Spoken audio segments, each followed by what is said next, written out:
श्री शिवाय नमस्तुभ्यम। श्री मणिलिंग शिव महापुराण की कथा बालोद छत्तीसगढ़ में चल रही है। आज 5वें दिन अंतिम दिन की कथा पूर्ण हो चुकी है, जिसमें गुरु जी ने बहुत ही महत्वपूर्ण बात बताए हैं। अगर किसी कारणवश आप ये कथा न सुन पाए हो तो इस छोटी सी वीडियो में आपको पूरी कथा की जानकारी प्राप्त हो जाएगी। तो चलते हैं कथा की ओर। गुरु जी ने कहा, आज इस कली काल में लोग एक दूसरे को बदलने में लगे हुए हैं। हर कोई चाहता है मेरी बहू बदले, सास बदले, भाई बदले, बहन बदले, रिश्तेदार बदले। आप दुनिया को बदलने का प्रयास कर रहे हैं। ये विचार करें कि आप कितना बदल रहे हैं। जब हम अपने आप को बदल नहीं सकते तो दुनिया बदलने की बात क्यों करते। आप स्वयं को तो नहीं बदले।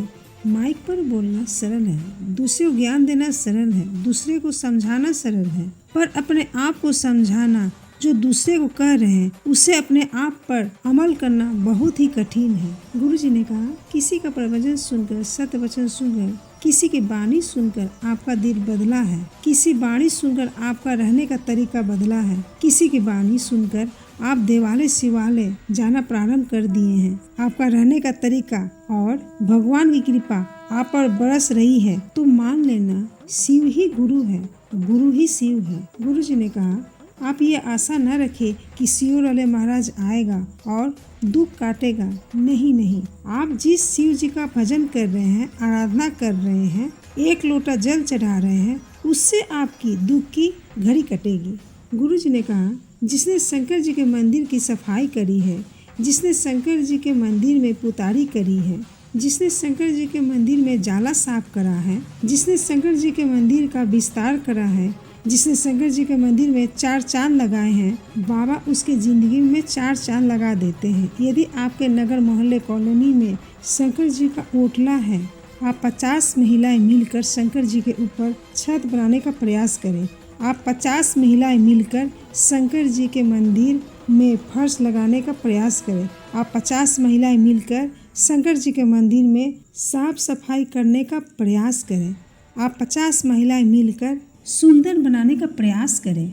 आप 50 महिलाएं ध्यान रखना, 1.5-2 साल सेवा करना। जैसे जैसे मंदिर चमकी है वैसे वैसे बाबा आपको चमकाना प्रारंभ कर देंगे। गुरु जी ने कहा, आज भारत के जितने भी कृष्ण जी, राम जी, नारायण भगवान के मंदिर हो, उस मंदिर के गली में आगे पीछे, राइट लेफ्ट, कहीं भी छोटा न छोटा शिवालय जरूर होता है। गुरु जी ने कहा, कभी कभी मोबाइल रेडियो का नेटवर्क सब जगह नहीं मिलता, किसी किसी स्थान पर मिलता। जब आपके मनुष्य का देह का टावर शिव महापुराण से मिलने लगे तो समझ ले भगवान कल्याण करने वाला है, कृपा करने वाला है। मानव का देह 84 लाख योनियां काटने के बाद मिलता है। इसका नेटवर्क परमात्मा से मिलना जरूरी है।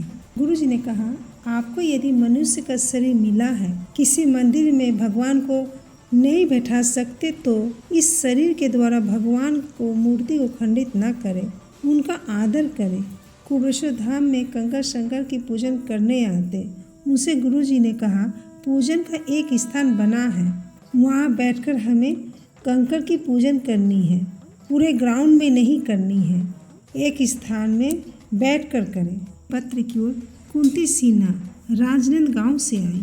उन्होंने लिखा, 2015 से उनके बच्चे का इलाज चल रहा था। पाँव के नीचे से फुंसी होकर सड़ जाता, पाँव में से जो पीप आता, पीप पल्स जहाँ जहाँ लगता वहाँ भी सड़ता चला जाता था।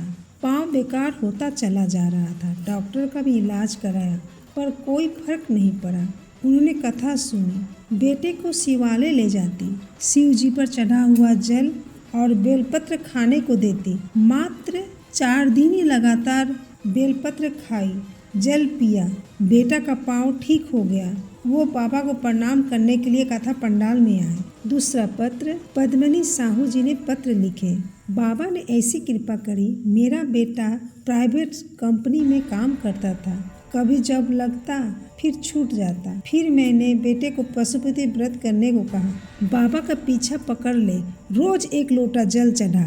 मेरा बेटा सरकारी नौकरी के बारे में सोचा भी नहीं था, मात्र 2 महीना ही जल चढ़ाया और बाबा की कृपा से उसका CRPF में सिलेक्शन हो गया। ये थी आज की कथा की पूरी जानकारी। उम्मीद करते हैं आपको ये कथा जरूर पसंद आई होगी। श्री शिवाय नमस्तुभ्यम। हर हर महादेव।